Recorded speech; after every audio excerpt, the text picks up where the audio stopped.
দীপাবলির প্রীতি শুভেচ্ছা। আজ আপনাদের দেখাবো এই যে সিঙ্গেল পিটুনিয়াগুলো নার্সারি থেকে এনেছিলাম। আপনাদের দেখিয়েছি এই বালিতে বসিয়ে রেখেছিলাম। এই বালি থেকে তুলে এখন 4 ইঞ্চি টবে দেবো। এই যে 2 ইঞ্চি টব থেকে এখান থেকে তুলবো। তো এই যে দেখছেন পিছনে শেকড় এসে গেছে। তুলে আমি 4 ইঞ্চি টবে দেবো।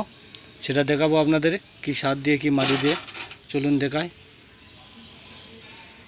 এখানে আমি সার নিয়েছি, পাতা পচা সার, শিংকুচি, নিমখোল আর হাড় গুঁড়ো আর অল্প সামান্য ফসফেট নিয়েছি 1 বালতি মতন। আর এই যে মাটি আমি তৈরি করে নিয়েছি, বালি, মাটি আর জৈব সার দিয়ে তৈরি ছিল, হাড় গুঁড়ো দেওয়া ছিল। এই মাটিতে লাগাবো এই 4 ইঞ্চি টব। এই যে গাছ নিয়ে এসেছি, এটা কীভাবে লাগাবো দেখাচ্ছি। পিটুনিয়া, এই যে আমি ছোটো টব নিয়েছি, মাটি দিয়েছি, এটা খুলে নেবো। এই দেখছি এটা খুলে শিকড় দিয়েছেন, প্রচুর শিকড় হয়েছে। গাছটা লাগিয়ে দেবো, একটু জৈব সার দেবো। এই যে সারটা দেখিয়েছি আপনাদের, এই সারটা দেবো, সারটা একটু মাখিয়ে নিয়ে এবার লাগিয়ে দেবো।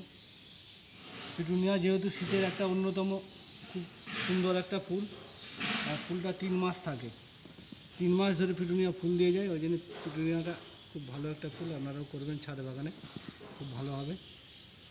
এই দেখুন এইভাবে লাগাবো। এই টবে থাকবে এখন 1 মাস থাকবে, তারপরে আবার ফের বড়ো টবে দেওয়া হবে। গায়ে লাগানো হয়ে গেছে, এবার জল দেবো। কীভাবে জল দিতে হবে সেটা দেখুন। এবার জলে ঝাড়ি দিয়ে জল দিতে হবে আস্তে করে, যেহেতু গাছ ছোট নরম গাছ।